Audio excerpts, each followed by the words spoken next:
তোমাৰ নামটো পিছে কামত নাহিল এতিয়া ৰাজধানী বান্দিৰো বান্দি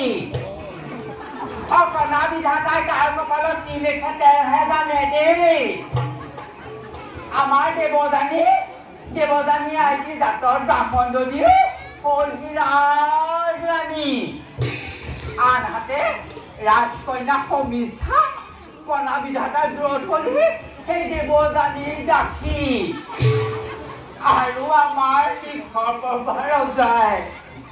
বিষমৰ ৰজাই কন্যাৰ লগত বান্ধি পঠাই এই মাজত কৰিলে দাসী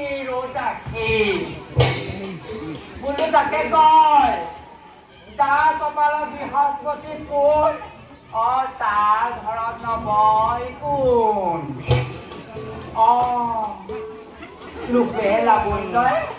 ৰূপে লাবণ্যই আমাৰ সমিষ্ঠা দেৱযানীতো কোনো গুণে কম নহয় দেই কৈহে থলো নহ'লে নিজৰ জাতিৰ আচনে কোনেও নজনাকৈ জাতিৰ সমিষ্ঠাক ৰাণী পাতেনে এই ৰাণী পতা কথাটো কোনেও নাজানে দেই কেৱল মইহে জানো ডাঙৰ সৰু ক'ব নোৱাৰি নহয়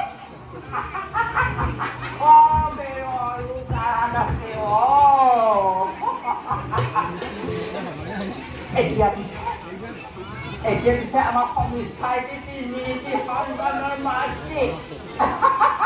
এইবোৰ কথা নক'বৰ কাৰণে দেৱযানীক নক'বৰ কাৰণে মাছে মই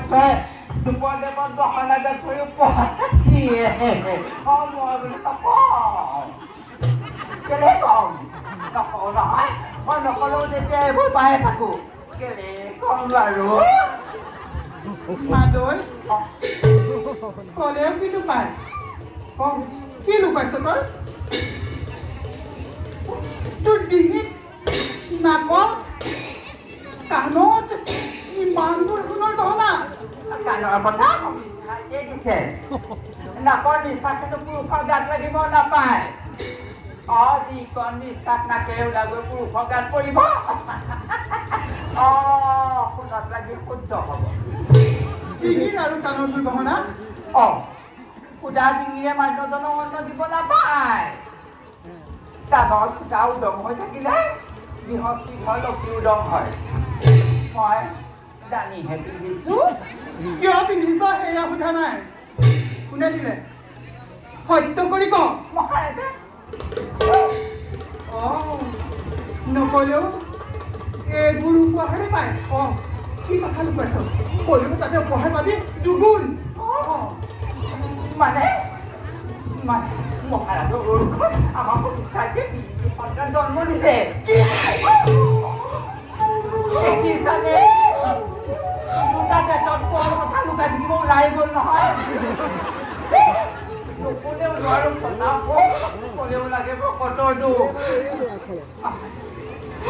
মই যে আহিলোহে